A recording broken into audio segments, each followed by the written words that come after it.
Assalamualaikum warahmatullahi wabarakatuh.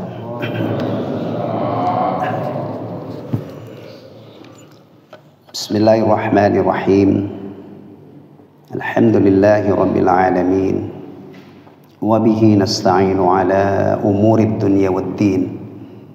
Wassalatu wassalamu ala sayyidil anbiya'i wal mursalin. Nabiyyina Muhammadin al-mab'uthi rahmatan lil alamin. وحجة على الخلائق أجمعين وعلى آله وأزواجه وذرياته وصحابته ومن تبعهم بإحسان إلى يوم الدين أما بعد.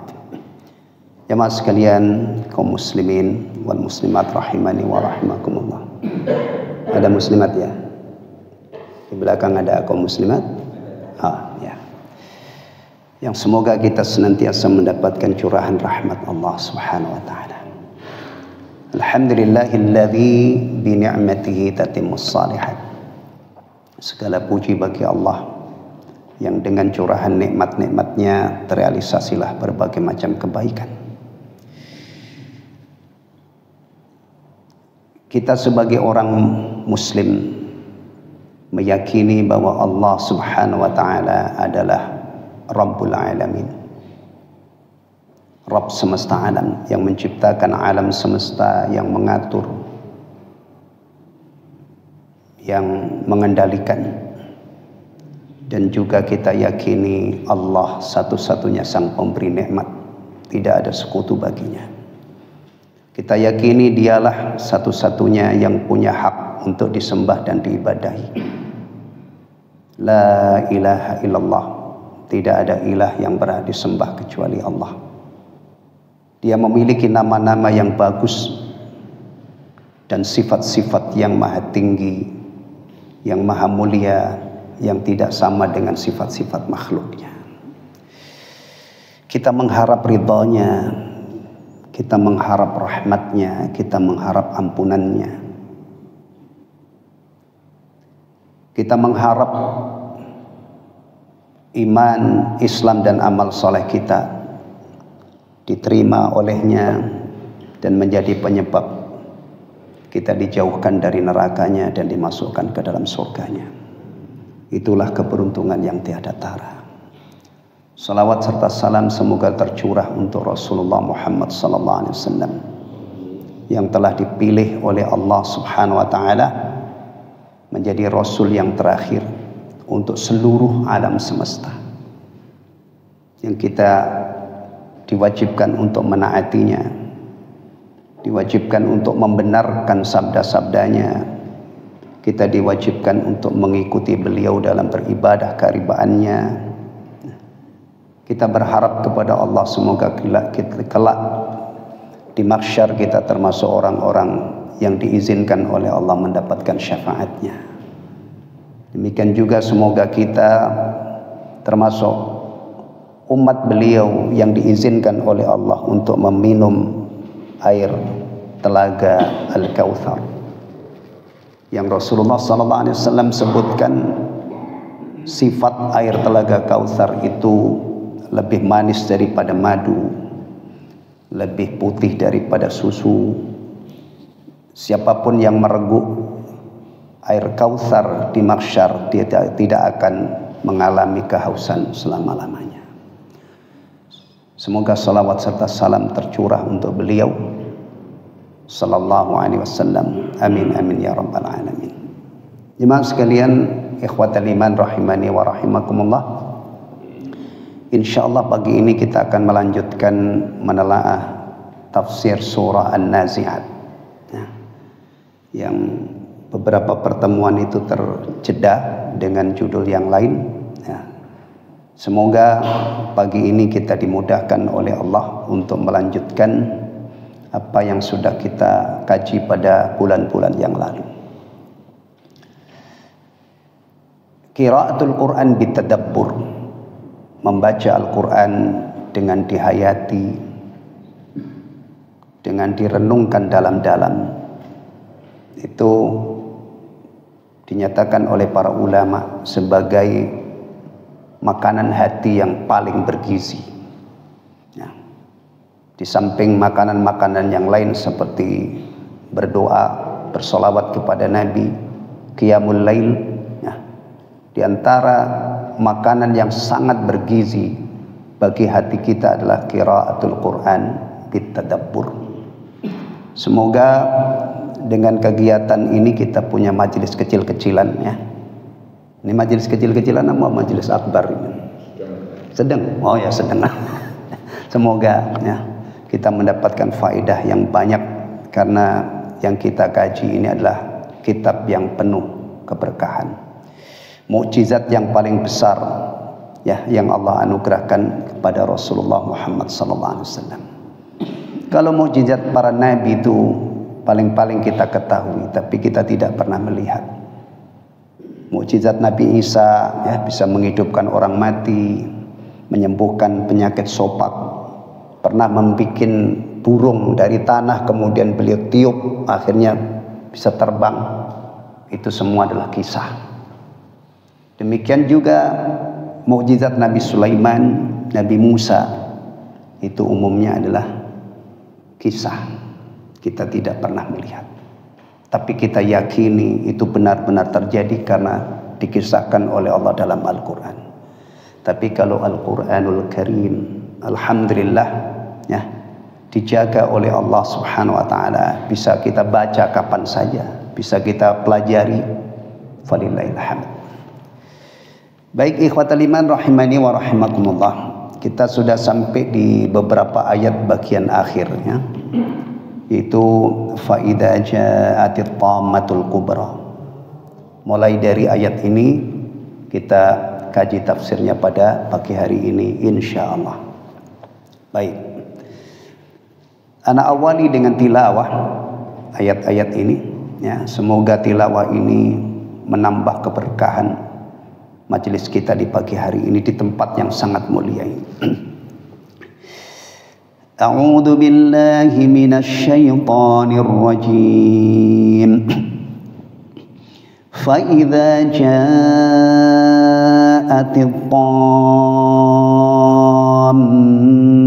tammatul kubra yawma yatadhakkarul insanu ma sa'a wa burrizatil jahimu liman yara fa amma man tagha wa atharal hayatad dunya fa innal jahima hiyal ma'wa wa amma man khafa maqama rabbih wa nahan nafsa 'anil hawa fa innal jannata hiyal ma'wa. يسألونك عن الساعة أيان مرساها فيما أنت من ذكراها إلى ربك منتهاها إنما أنت منذر من يخشاها كأنهم يوم يرونها لم يلبثوا إلا عشية أو ضحاها لم يلبثوا إلا عشية أو ضحاها. Jamaah sekalian rahimani wa rahimakumullah. Syekh Abdul Rahman As-Sa'di rahimahullah ketika menjelaskan atau menafsirkan ayat-ayat yang ana bacakan tadi, ya, beliau memberi pengantar, ya, untuk sebelum menafsirkan ayat-ayat ini.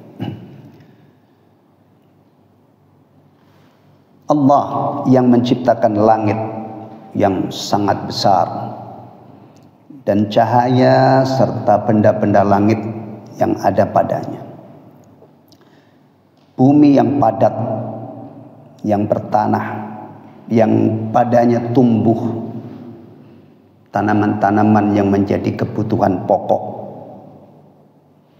manusia, bahkan secara umum makhluknya, ya, pasti akan membangkitkan makhluk yang mukallaf, kemudian akan diberi balasan yang seadil-adilnya atas amal perbuatan mereka sewaktu di dunia.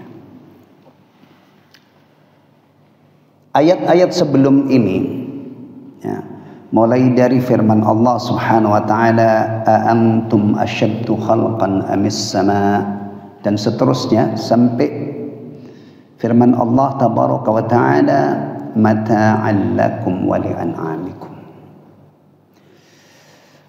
Bagi orang-orang yang mengingkari kebangkitan, yang menganggap hari berbangkit itu mustahil, ya, mana mungkin jasad yang sudah hancur lebur bisa hidup kembali.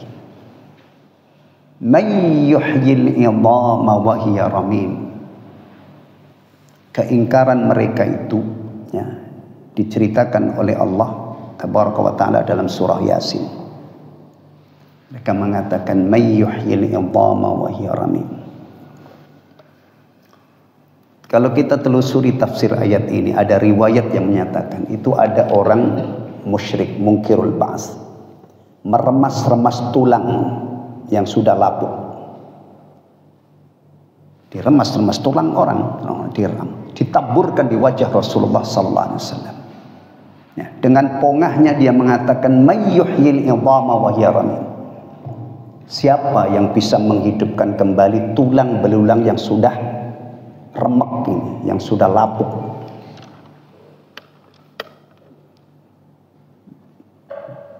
Di dunia ini banyak orang yang memberikan perhatian serius terhadap tulangnya. Benar ya? Minum susu, kalsium tinggi, kemudian biasanya dikombinasi dengan olahraga. Harapannya tidak mengalami osteoporosis, sendi-sendinya sehat gitu ya. Ya, banyak kan orang-orang yang mempunyai perhatian ini. Ya, itu sebenarnya bagus, sejalan dengan Islam. Jadi kalau orang Islam itu menjaga kesehatannya supaya afiah, dia minum susu yang halal, yang kandungannya high kalsium misalnya, kemudian dia olahraga supaya sendi-sendinya sehat. Kemudian setelah itu, orang Islam itu kalau sehat setelah itu dia mau ngapain? Mau ibadah yang sempurna, sholat bisa sempurna, ya. Tapi kalau sudah wafat, sepadat-padatnya tulang, waktu itu tidak keropos, seabad, 2 abad, 10 abad. Orang di barzah itu lama, ya. Di barzah itu lebih lama daripada hidupnya. Rasulullah Muhammad SAW umurnya cuma 63 tahun. Beliau di barzah sudah berapa tahun? Ini kadang-kadang kita lupa ini. Di barzah saja itu lebih lama daripada ini. Adam alaihissalam di barzah sudah berapa? Nuh alaihissalam di alam barzah sudah berapa tahun?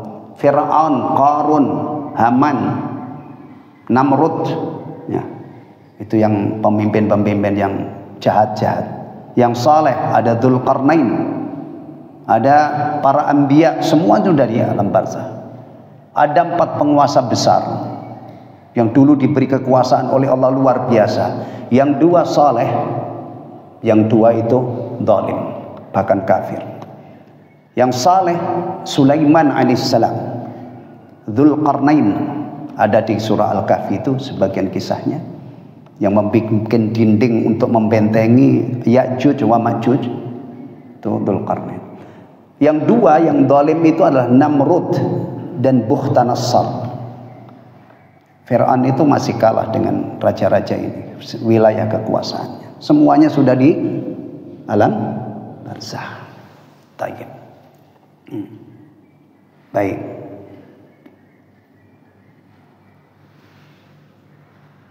Kelihatannya itu argumen tadi, ya, orang yang pongah, orang yang sombong, yang menolak ajaran tentang adanya hari kebangkitan. Kayaknya itu hujahnya itu kuat banget argumennya. Remes-remes tulang itu ditaburkan di wajah Rasulullah SAW. Siapa yang bisa menghidupkan tulang belulang? Ini bukan pertanyaan yang untuk dijawab ya. Ini adalah ekspresi keingkaran. Tapi lihat hujjah yang diperintahkan oleh Allah untuk disampaikan kepada orang-orang seperti ini. Ya. Qul yuhyiha alladhi ansha'aha awwala marrah. Katakanlah wahai Muhammad, yang akan menghidupkan kembali orang-orang yang sudah hancur luluh jasadnya. Ya. Ada unsur tubuh ini yang tidak punah, tidak hancur, yaitu ajbud dhanab, tulang ekor. Ya, nanti dari situ akan Allah hidupkan kembali. Qul yuhyiha alladhi ansha'aha awwala marrah. Katakanlah Muhammad, yang akan menghidupkan kembali itu adalah yang menciptakan kali yang pertama. Mudah bagi Allah Subhanahu wa taala yang Maha Kuasa untuk menghidupkan kembali manusia yang dulu dikasih kesempatan hidup di dunia, diuji dengan perintah dan larangan, diwajibkan untuk menjalankan sekian banyak kewajiban, dilarang dari sekian banyak larangan, nanti akan diberi balasan yang seadil-adilnya.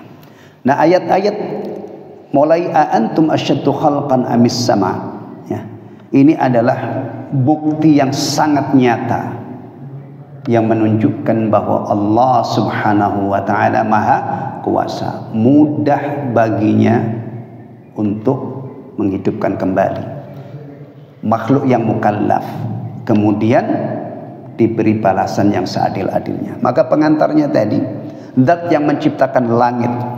Langit itu dahsyat, ya, besar, tinggi, kuat, kokoh, tegak tanpa tiang, tapi enggak retak-retak, enggak meleot, enggak ambles. Ini keajaiban langit. Tapi juga kita sudah, orang Islam itu tahu akhir langit ini nanti akan dimusnahkan oleh Allah. Nanti kita ketemu ayat-ayat di juz Amma ini. Ya. Ada 3 surah yang Rasulullah Muhammad SAW rekomendasikan untuk umatnya. Barang siapa yang ingin melihat hari kiamat seperti melihat dengan mata kepalanya sendiri. Maksudnya ingin mengetahui tentang kiamat seperti melihat dengan mata kepala sendiri. Silakan baca surah At-Takwir, idza syamsu kuwirat, surah Al-Infitar, idza sama'un fatarat, dan surah Al-Insyiqaq. Insyaallah nanti kita akan sampai pada surat-surat itu, karena yang kita prioritaskan adalah surah juz Amma, dan sekarang baru sampai surah An-Nazi'at. Baik. Demikian juga bumi Allah bentangkan, kemudian Allah tumbuhkan. Bahkan sampai hari ini semua makanan pokok penduduk bumi itu adalah dari hasil bumi. Dan ada kabar yang menggembirakan. Nah, negara kita ini sekarang surplus beras.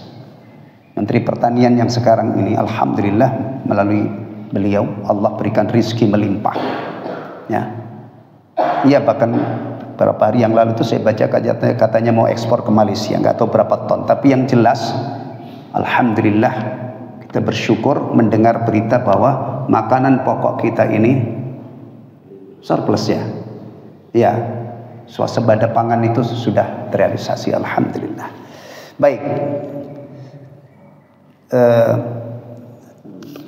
Qala Allah Ta'ala, fa idza ja'atit tammatul kubra, maka apabila telah datang malapetaka besar.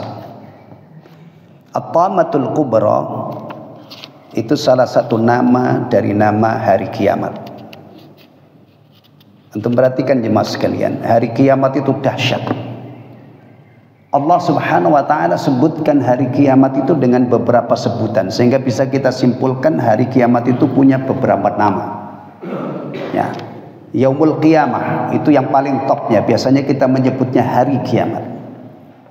Yaumuddin, Yaumuddin yang ada dalam surah Al-Fatihah itu juga nama lain dari hari kiamat. Kenapa disebut Yaumuddin? Karena di sana nanti setiap orang akan mendapatkan balasan yang seadil-adilnya.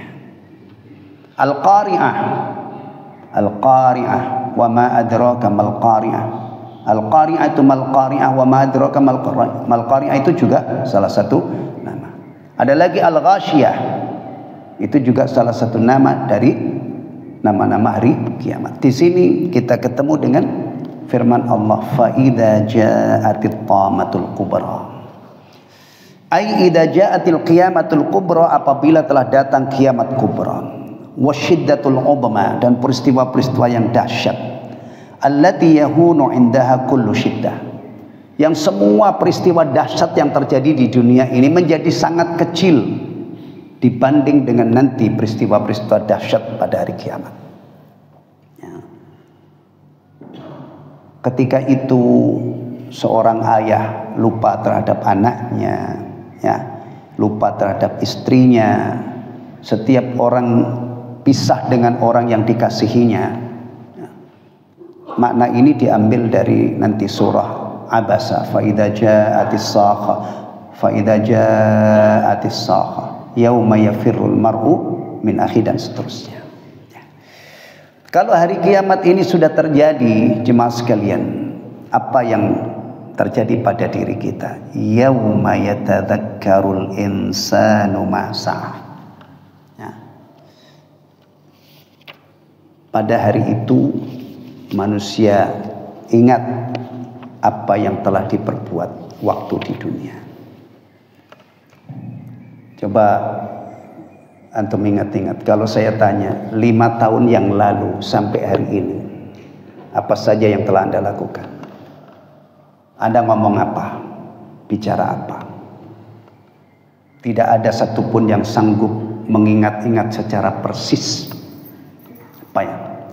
Kecuali orang yang sudah punya format baku dalam hidup ini. Mulai dari 5 tahun yang lalu, alhamdulillah saya menegakkan sholat. Saya tidak pernah tinggalkan sholat. Saya tidak pernah pun tinggalkan dzikir ba'da sholat. Kalau Ramadan, alhamdulillah, kalau saya sehat, saya puasa. Bagi orang-orang kaya, saya malah membayar zakat dan seterusnya. Itu secara garis besar bisa diingat-ingat. Karena formatnya jelas. Tiap hari sholat 5 waktu.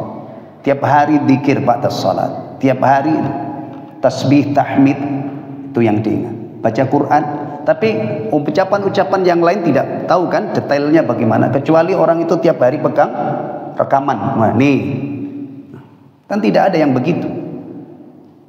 Tapi meskipun kita lupa, tidak mungkin ada yang hilang. Nah, ini disebutkan nanti pada hari kiamat semua orang itu ingat apa yang dia kerjakan dulu. Min khairin wa syarr, baik amal-amal yang baik maupun yang buruk. Dari mana dia tahu? Ini ada kaitannya dengan keyakinan kita. Ada malaikat yang ditugaskan oleh Allah untuk mencatat amal kita. Baik. Ada malaikat. Kita itu punya catatan amal. Yang sekarang itu yang nyatet gaib, catatan amal kita juga gaib. Tapi nanti kalau sudah tiba saatnya nasrus suhuf, kitab catatan amal itu ditebarkan, masing-masing orang akan mendapatkan, akan menerima itu. Ada ashabul yamin, ada ashabul shimal. Golongan kanan, golongan kiri itu kaitannya adalah dengan penerimaan catatan amal. Kemudian catatan amalnya itu bisa dibaca. Ternyata tidak ada yang terlewatkan sedikit pun.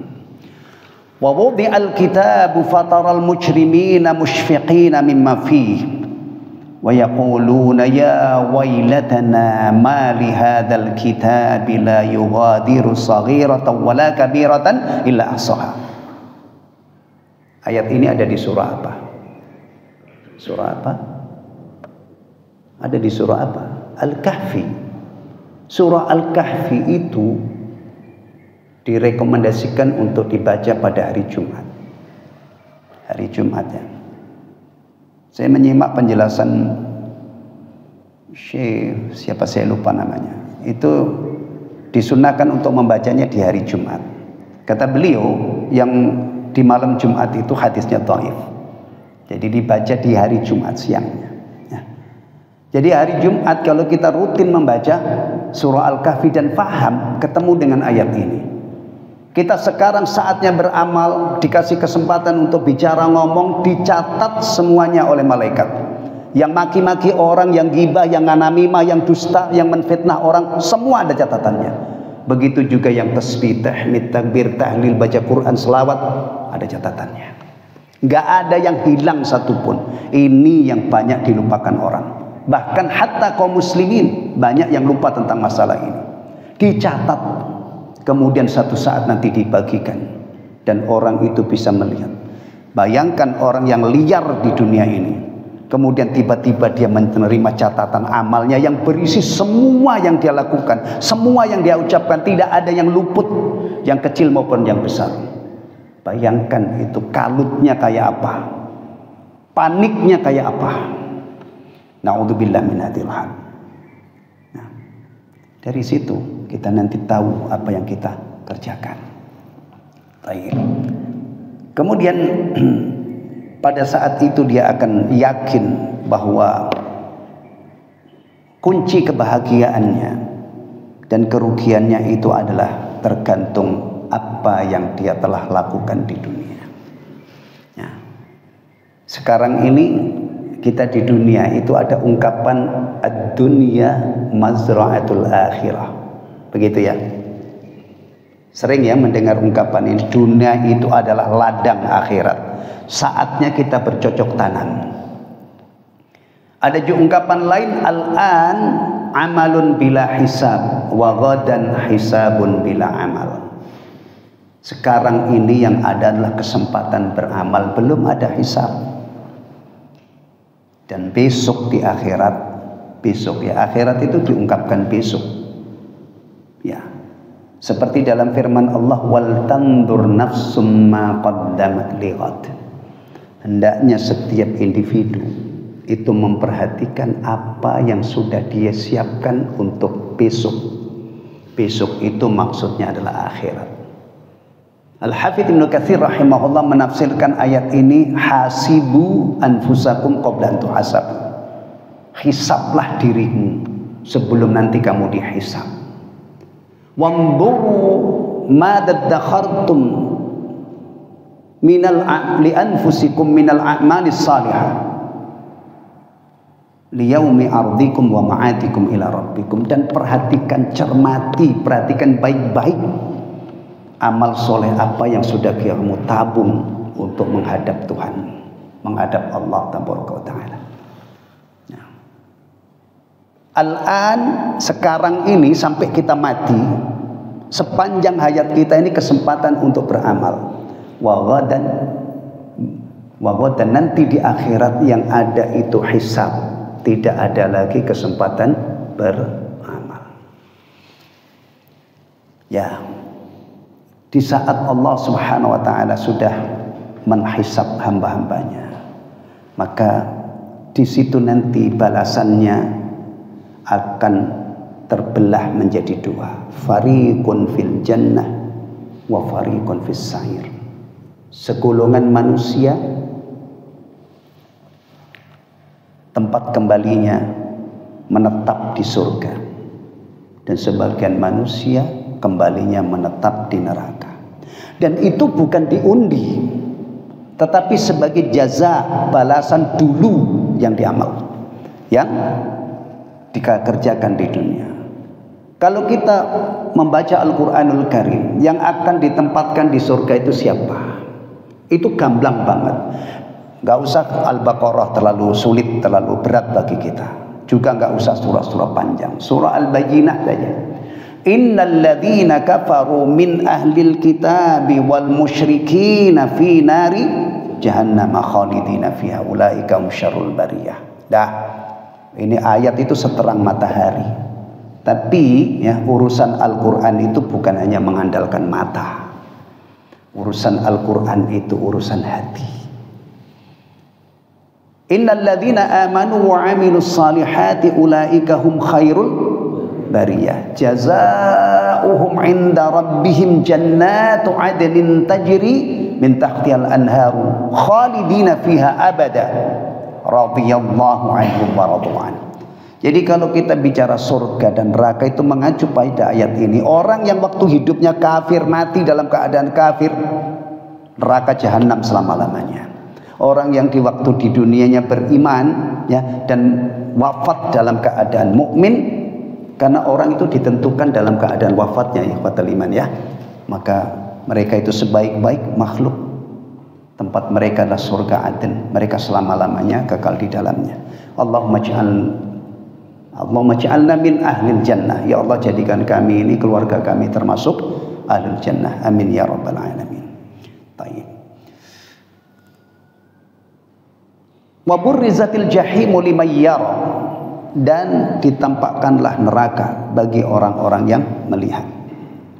Neraka itu sekarang ya kita belum tahu. Tapi orang beriman itu yakin dengan adanya neraka.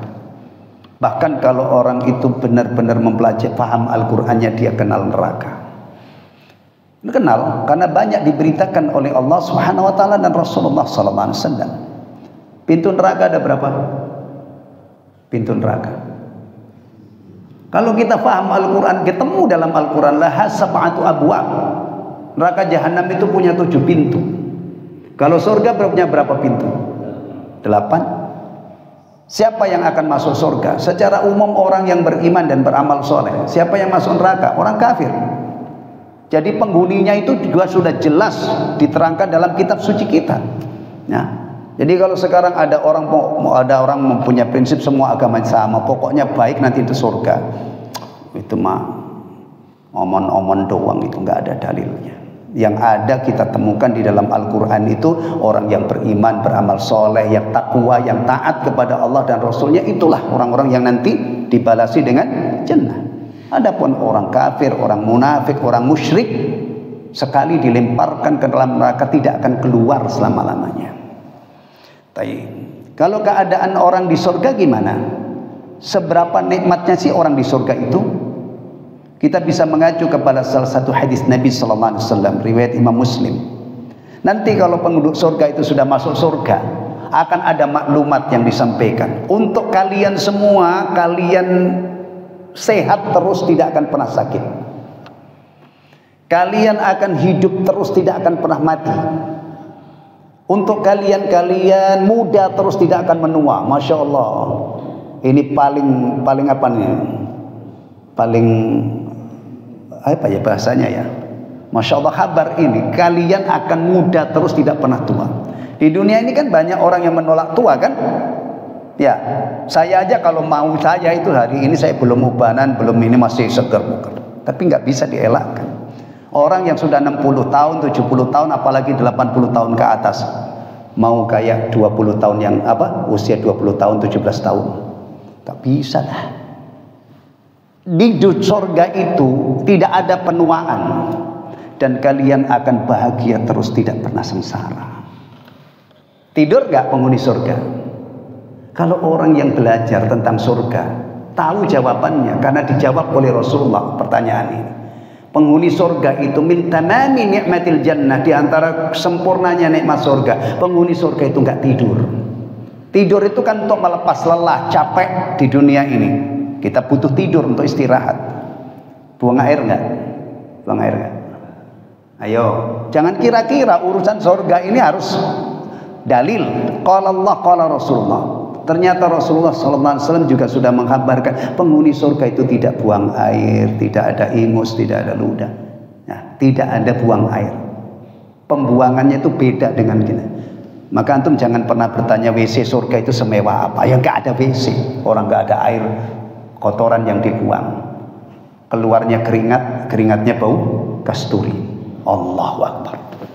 Ya, tengok sisi yang lain, seberapa sengsaranya orang di neraka. Ya. Ayat neraka yang paling dahsyat kata para ulama itu ada di surah, dulu sudah kita kaji alhamdulillah, surah An-Naba. Falan nazidakum illa adzaba. maka sekali-kali kami tidak tambahkan kepada mereka kecuali azab. Itu yang paling dahsyat. Jadi azab neraka itu terus bertambah dahsyat, bukan monoton. Ada juga yang mengatakan gini, nikmat ahlil jannah yang paling istimewa itu apa? Jemaah sekalian, kenikmatan surga yang paling istimewa itu apa? Ru'yatullah, melihat Allah atau melihat wajah Allah. Berarti azab yang paling sengsara, yang paling menyengsarakan bagi ahlul jannah adalah dihijab, terhalang, tidak bisa melihat wajah Allah. Tapi ada untuk mengukur, ya. Seringan-ringannya penghuni neraka, azab penghuni neraka itu adalah seseorang di bawah telapak kakinya diletakkan bara jahanam, atau biasanya diungkapkan dengan memakai terompah alas kaki. Di kakinya ya, otaknya mendidih seperti air yang direbus di panci. Bahkan kalau antum telusuri siapa yang mendapatkan azab ini, ketemu namanya. Karena Rasulullah mengkabarkan Abu Talib. Nah, baik.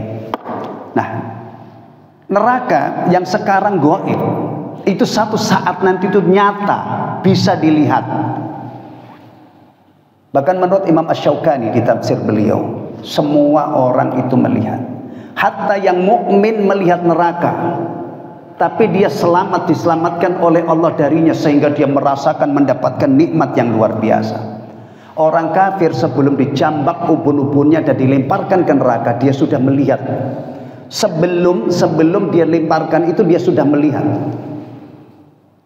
Bahkan bunga-bunga apinya itu disebutkan seperti iringan onta-onta yang berwarna kuning. Bunga-bunga, percikan bunga apinya sudah mereka lihat. Dan mereka tidak lolos. Baru melihat saja itu betapa paniknya. Kita itu kalau misalnya lewat di depan, yang sering saya lewat itu Cipinang, penjara LP Cipinang ya. Saya bersyukur, alhamdulillah saya tidak masuk ke situ. Saya merasa bersyukur kepada Allah karena saya tidak diberi taufik oleh Allah, saya tidak melakukan kejahatan yang akhirnya saya mendekam di situ. Baru melihat penjara aja bayangin gitu ya, apalagi orang-orang yang cengeng itu, yang biasa hidup enak itu, kalau melihat penjara kan serem dia, dan dia tidak masuk. Kalau orang beriman bersyukur kepada Allah, ini neraka, bunga-bunga apinya, gemuruhnya. Na'udzubillahi minan. Mereka melihat dan mereka yakin tidak lolos. Itu sebelum masuk aja, kalutnya kayak apa, stresnya kayak apa, paniknya kayak apa. Wa burrizatil jahimu liman yara fa amma man tagha. Adapun orang yang melampaui batas. Tagha di sini ditafsirkan oleh beliau rahimahullah ajawazal hadda, melampaui batas. Walam yaktasir bi an tajarra'a 'alal ma'asil kibar. Dia berani melakukan maksiat-maksiat besar, melakukan dosa besar. Setiap perbuatan maksiat itu berarti dikatakan melampaui batas. Seharusnya seorang hamba itu tunduk patuh pada ketetapan Allah. Itu diungkapkan dengan kata-kata waqafan inda hududillah. Kita berhenti di dalam pada batasan-batasan yang telah ditetapkan oleh Allah. Jangan melampaui. Perbuatan melampaui batas yang paling parah apa? Menyekutukan Allah. Nifaq. Jadi orang munafik, mukafir. Seharusnya kita itu mengesahkan Allah. Ada orang yang menyekutukan Allah, berarti melampaui batas. Orang ini diwajibkan beriman, dia kafir, berarti melampaui batas. Orang itu diwajibkan untuk menjadi mukmin sejati, dia munafik misalnya. Ini semua adalah bentuk-bentuk melampaui batas.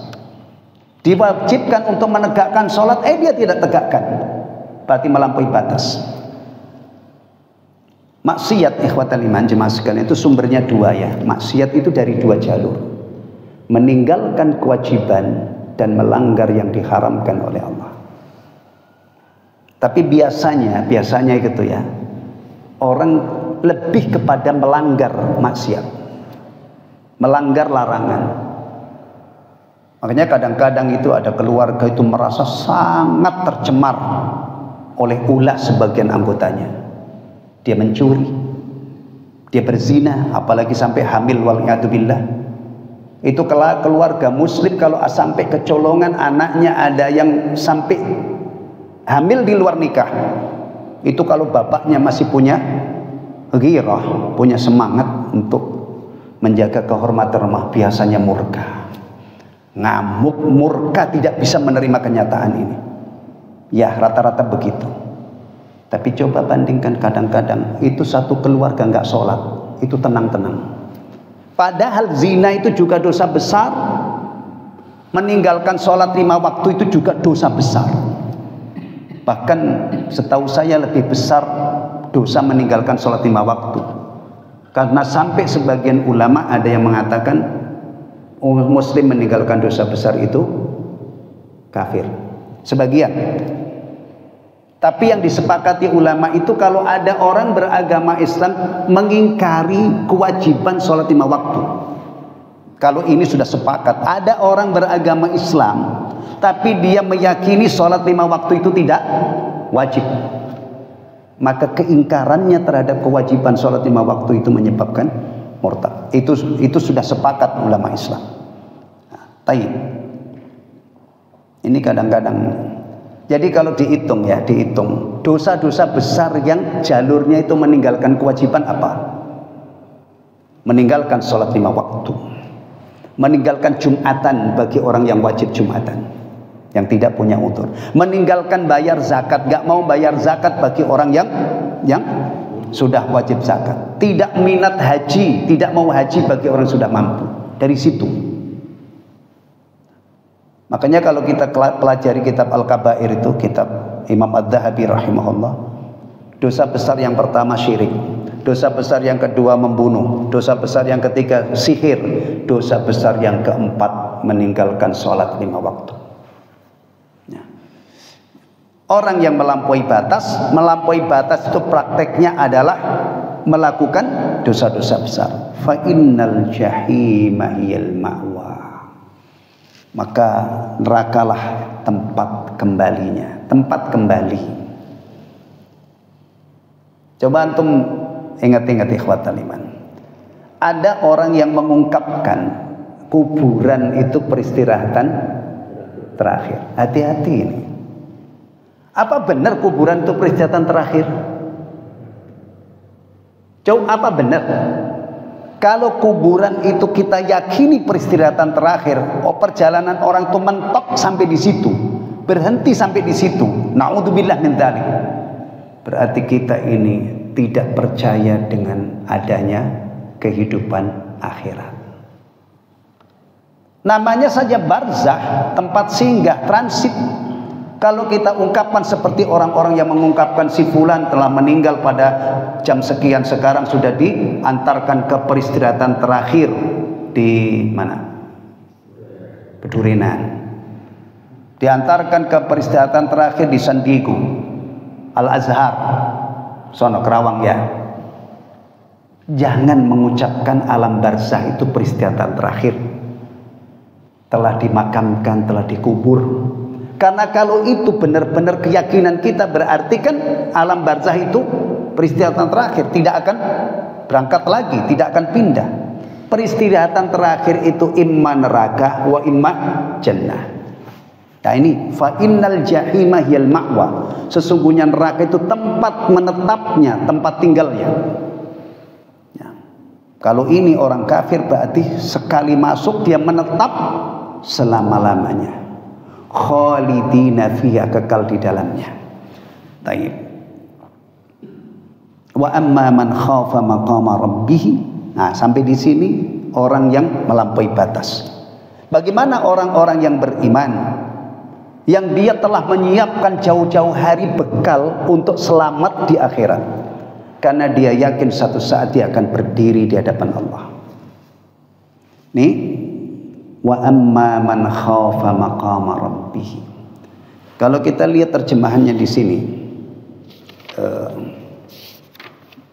wa amma man khafa maqama rabbih, adapun orang-orang yang takut kepada kebesaran Rabbnya, gitu ya. Tapi tafsirnya agak beda di sini, agak beda.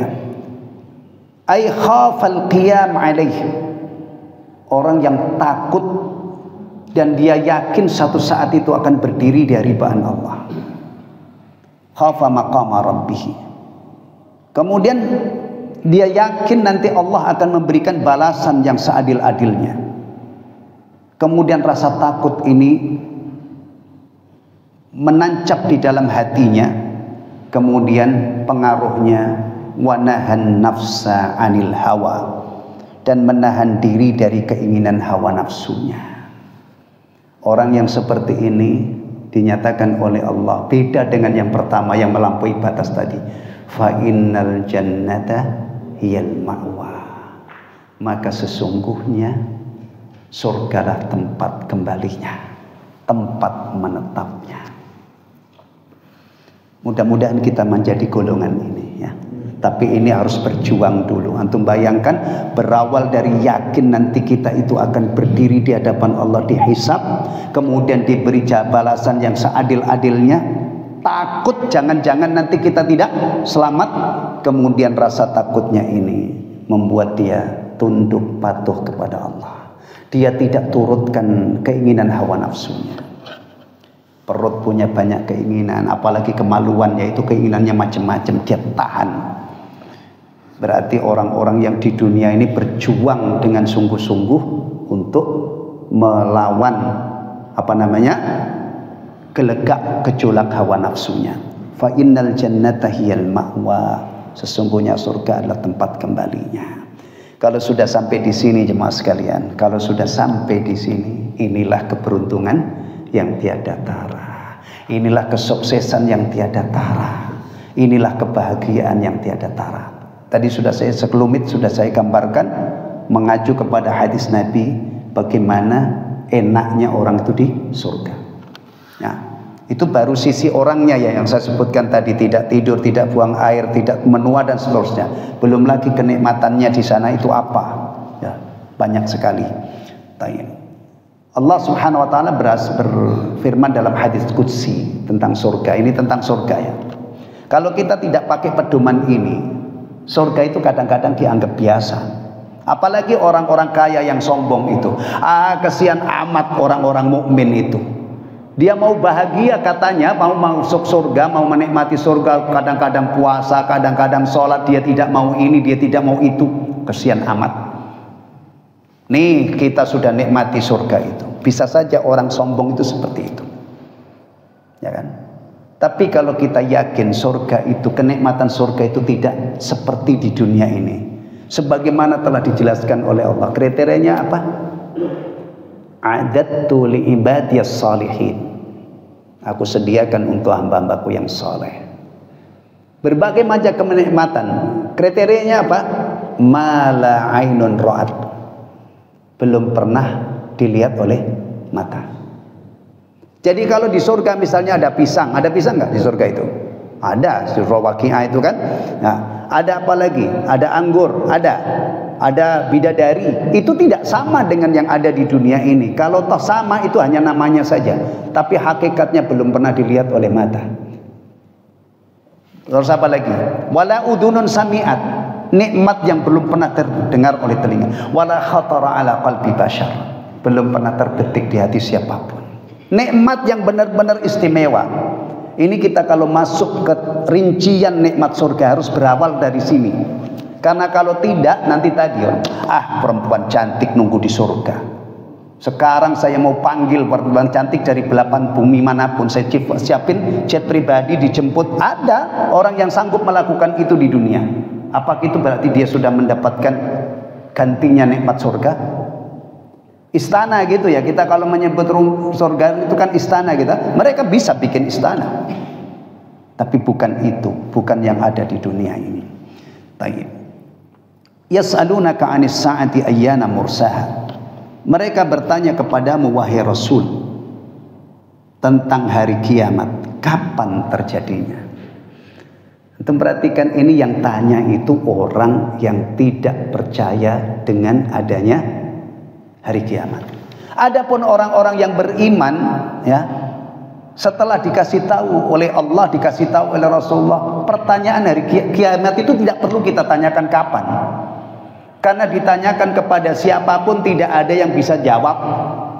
Karena ilmu tentang kapan terjadinya kiamat itu tidak dibocorkan oleh Allah kepada siapapun. Jibril alaihissalam, malaikat yang dekat, tidak dikasih tahu. Rasulullah Muhammad sallallahu alaihi wasallam, sayyidul anbiya wal mursalin, juga tidak dikasih tahu. Maka ingat hadis Jibril. Ketika Jibril meminta kepada Rasulullah untuk menjelaskan Islam, dijelaskan. Kemudian dinilai oleh Jibril, sodakta, Anda benar. Ketika Jibril memohon kepada Rasulullah untuk dijelaskan tentang iman, Rasulullah jelaskan, al-imanu an tu'mina billahi wa malaikati, dan seterusnya. Tentang ihsan. Tapi giliran tentang mata sa'ah, kapan terjadinya hari kiamat, Rasulullah mengatakan, mal mas'ulu anha bi'a'lam minas sa'il. Yang ditanya tentang masalah ini tidak lebih tahu daripada yang bertanya. Artinya Rasulullah sallallahu alaihi wasallam dan Jibril alaihissalam tidak diberitahu oleh Allah, disimpan oleh Allah ilmu tentang kapan terjadinya kiamat. Hanya Allah yang tahu. Nah, ini yang bertanya ini adalah orang-orang yang tidak beriman. Kalau memang ada kayak kiamat itu kapan? Masya Allah. Na'udzubillah min dzalik. Ya. Fima anta min dzikraha. Siapakah kamu sehingga dapat menyebutkan waktunya? Kamu tidak akan bisa menyebutkan waktu kiamat, wahai Rasul, karena ilmunya hanya ada padaku, kata Allah. Tidak dikasih tahu. Atau kalau saya lihat tafsirnya, bukan siapa kamu sehingga dapat menyebutkan waktunya. Kalau kita merujuk kata tafsir beliau, apa manfaatnya kamu sebutkan waktunya? Apalagi yang bertanya ini orang yang tidak beriman, nggak ada manfaatnya. Kalau seandainya waktu hari kiamat itu ada manfaatnya, diketahui kapan-kapannya, pasti dibocorkan oleh Allah, dijelaskan. Tapi memang tidak menimbulkan maslahat. Bahkan memang kiamat itu yang menimbulkan maslahat disembunyikan oleh Allah. Sekarang kalau misalnya kiamat itu sudah diketahui tahun sekian, di Indonesia ini ada mega proyek yang diperkirakan itu menelan ribuan triliun kalau nggak salah, membuat tanggul raksasa, nah, untuk menyelamatkan daerah-daerah pinggir pantai. Kan ada program itu kan. Nah, kalau seandainya kiamat itu tinggal 5 tahun, Pak, nggak usah lah, ngapain sih, biarin aja. Antum bayangkan sebagaimana kematian, kalau kita itu tahu jadwal kematian kita, Masya Allah betapa mengerikannya. Seminggu sebelum mati, orang itu sudah mungkin gak doyan makan, udah gak mau kerja, ngapain rasanya. Kematian tidak li hikmah azimah, disembunyikan, tidak ada tahu. Termasuk musibah itu kata orang-orang sekarang itu gak ada kalendernya. Orang kena musibah itu gak ada kalendernya, gak tahu dia, lihat kan. Sehingga ada usaha untuk selamat, usaha untuk tawakal kepada Allah. Memang kiamat itu kalau dibocorkan oleh Allah, seandainya misalnya kita ini kiamat tinggal 50 tahun, tinggal kacau kehidupan ini, maka disembunyikan oleh Allah Subhanahu wa taala. Fima anta min dzikraha ila rabbika muntahaha. Nah, kepada Rabbmu lah dikembalikan kesudahannya. Maksudnya ilmu tentang hari kiamat itu hanya diketahui oleh Allah. Kita itu mentoknya, kapan terjadinya hari kiamat? Hari Jumat. Tapi kan hari Jumat itu berulang setiap pekan. Bulan apa, tahun berapa itu tidak akan bisa diketahui. Tapi kita juga harus ingat, tentang persisnya kapan terjadi kiamat tidak ada yang tahu. Tetapi kita juga punya ilmu tentang tanda-tanda kiamat. Saya tadi ada WA dari teman, saya buka itu ada orang yang menyatakan 5 tanda kiamat yang sudah terjadi di Mekah. Cuman saya masih perlu ngecek ini benar atau enggak. Maksudnya yang disebutkan 5 tanda yang sekarang sudah terjadi, ya. Itu. Tanda kiamat itu ada tanda kecil, tanda besar, ya. Baik. Fima anta min dzikraha ila rabbika muntahaha. Ilmu tentang hari kiamat itu hanya ada pada Allah. Innama anta mundiru may yakhshaha. Kamu hanya memberi peringatan bagi siapa yang takut kepadanya. Jadi yang bisa mengambil manfaat dari peringatan yang datang dari Allah, datang dari Rasulullah itu hanya orang-orang yang takut akan terjadinya hari kiamat. Dia yakin seyakin-yakinnya. Innama anta mundhiru may yakhshaha. Kalau di tafsir ini hanya sampai di sini. Padahal masih ada ayat berikutnya. Terakhir puncaknya adalah innama ka'annahum yawma yarawnaha lam yalbasu illa 'ashiyatan aw duhaha. Ketika mereka melihat hari kiamat nanti, ya, seakan-akan hidup mereka di dunia ini hanya sekejap saja, hanya berada di waktu pagi atau waktu petang atau waktu pagi, sekejap. Selama-lamanya, sepanjang-panjang umurnya orang hidup di dunia ini, jika dibanding dengan akhirat, itu tidak ada seperberapanya. Ya tidak bisa dibandingkan, karena akhirat itu kekal, dunia ini fana. Apalagi kita, dunia mungkin masih 1000 tahun lagi, tapi umur kita itu berapa? Ya, umur kita itu berapa? Ya sekitar 60-an. Alhamdulillah sampai hari ini, yang jelas sampai hari ini kita masih hidup, ya kan? Jadi kalau dibanding dengan akhirat, hidupnya seseorang di dunia itu sekejap. Maka kalau ada orang hidup di dunia dipuas-puasin keinginan syahwatnya tadi, dia habiskan hidup di dunia ini tidak ingat akhirat, dia puas-puasin, ini orang yang paling bodoh, orang yang paling ceroboh. Orang Islam itu diajari hidup ini untuk menyiapkan bekal supaya kita bahagia di dunia dan juga bahagia di akhirat. Doa kita, Rabbana atina fid dunya hasanah wa fil akhirati hasanah wa qina adzabannar. Wallahu taala alam bissawab. Ini jemaah sekalian, alhamdulillah surah An-Nazi'at ya, berarti sudah khatam kita kaji pada pagi hari ini. Insyaallah nanti surah Abasa. Surah Abasa. Abasa itu artinya apa? Abasa itu artinya apa? Bermuka masam. Yang bermuka masam siapa? Rasul sallallahu alaihi wasallam. Kenapa? Awas jangan salah paham. Rasulullah itu aslinya orang yang murah senyum, wajahnya itu Masya Allah berseri-seri. Tapi satu saat beliau itu pernah dakwahi tokoh-tokoh kafir Quraisy. Di saat Rasulullah berdakwah itu datanglah sahabat Abdullah ibnu Ummi Maktum. Abdullah ibnu Maktum itu tunanetra, jadi tidak tahu kalau Rasulullah itu sedang mendakwahi tokoh-tokoh. Rasulullah kurang berkenan. Antum bayangkan, Rasulullah tidak salah. Ya, Abdullah ibnu Maktum juga tidak salah. Bukan berarti dia tidak sopan datang ketika Rasulullah sedang ini, enggak, karena beliau tunanetra. Tapi kejadian ini Allah tegur Rasulullah. Abasa wa tawalla, dia bermuka masam dan berpaling, anja'ahul a'ma. Ya itu kisahnya. Akhirnya ditegur oleh Allah, dan setelah ditegur itu Rasulullah tidaklah pernah lagi bermuka masam kepada Abdullah ibnu Maktum. Jadi tolong ingat baik-baik, kita itu kalau bergaul dengan sesama muslim, kasih wajah yang cerah ceria, senyum, salam, jabat tangan.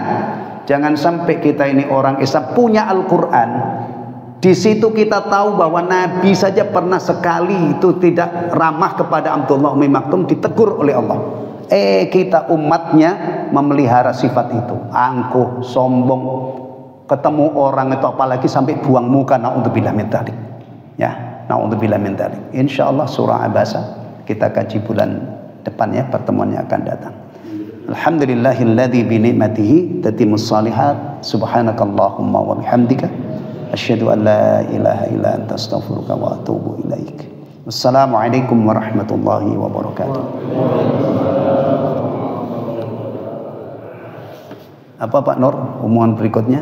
Ya, Assalamualaikum warahmatullahi wabarakatuh. Assalamualaikum. Biasa di kajian